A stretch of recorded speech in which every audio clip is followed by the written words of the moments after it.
नमस्कार दोस्तों, स्वागत है आपका हमारे चैनल में। आज हम बात करेंगे हॉलीवुड की सबसे चर्चित और classic thriller horror film psycho की।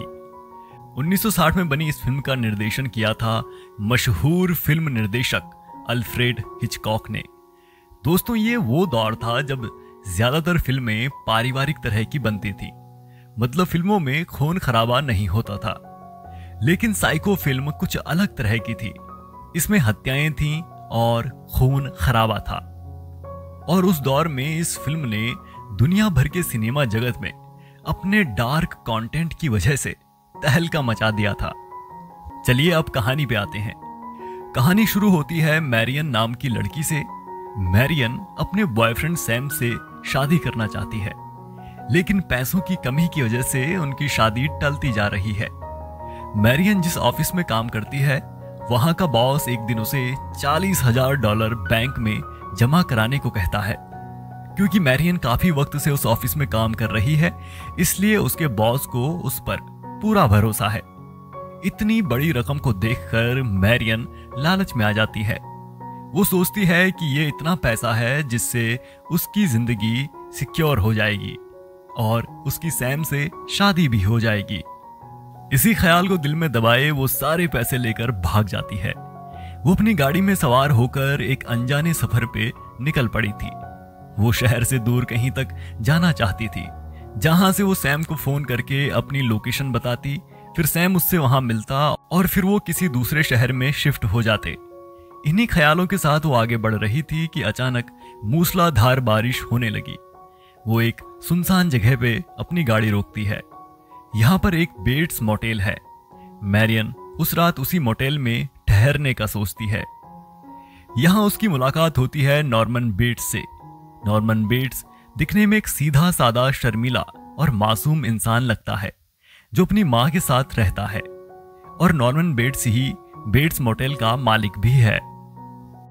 डिनर के वक्त नॉर्मन मैरियन को ज्वाइन करता है। वो उसे बताता है कि उसकी माँ बहुत स्ट्रिक्ट है। वो मैरियन को कई सारी बातें बताता है, जिससे सीधा सादा दिखने वाला नॉर्मन एक रहस्यमयी इंसान नजर आने लगता है।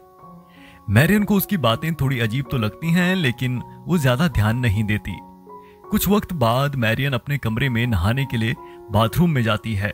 जैसे ही वो शावर ले रही होती है, अचानक पर्दे के पीछे से एक औरत का साया आता है और वो औरत चाकू से मैरियन पर हमला कर देती है। मैरियन की वहीं मौत हो जाती है। नॉर्मन जब मैरियन की लाश देखता है तो उसकी बॉडी और सबूतों को छुपाने की कोशिश करता है। वो गाड़ी समेत सब कुछ दलदल में फेंक देता है। कई दिनों के बाद लापता मैरियन की तलाश शुरू होती है। इस तलाश में मैरियन की बहन लाइला और मैरियन का बॉयफ्रेंड सैम शामिल होते हैं।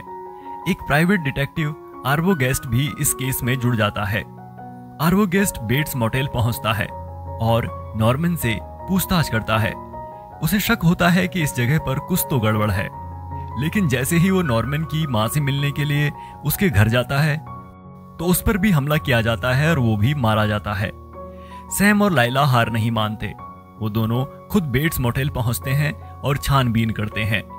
लाइला छुपते छुपाते नॉर्मन के घर के अंदर जाती है और बेसमेंट में पहुंचकर कुछ ऐसा देखती है जिससे उसकी रूह कांप जाती है। वहां एक सड़ी गली लाश बैठी होती है, जो नॉर्मन की मां की लाश थी। अंत में नॉर्मन पुलिस द्वारा पकड़ा जाता है और पता चलता है कि 10 साल पहले नॉर्मन ने खुद अपनी मां को और उसकी मां के लवर को जान से मार दिया था। लेकिन अपनी मां के मर जाने का उसे बहुत गम होता है और इसी वजह से वो अपनी मां की लाश को सुरक्षित रखता है। उसकी स्प्लिट पर्सनैलिटी यानी दोहरी शख्सियत थी।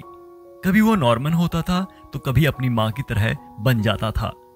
उसने ही अपनी मां का रूप धारण करके मैरियन और आर्वो गेस्ट को मारा था। दोस्तों, साइको सिर्फ एक हॉरर फिल्म नहीं, बल्कि ये इंसानी मानसिक बीमारी और स्प्लिट पर्सनैलिटी डिसऑर्डर को गहराई से दिखाती है। दोस्तों, अगर आपको हमारी ये वीडियो पसंद आई हो तो आप हमारी वीडियो को लाइक कर सकते हैं। साथ ही आप हमारे चैनल को भी सब्सक्राइब कर सकते हैं। आपका ये वीडियो देखने के लिए बहुत बहुत धन्यवाद।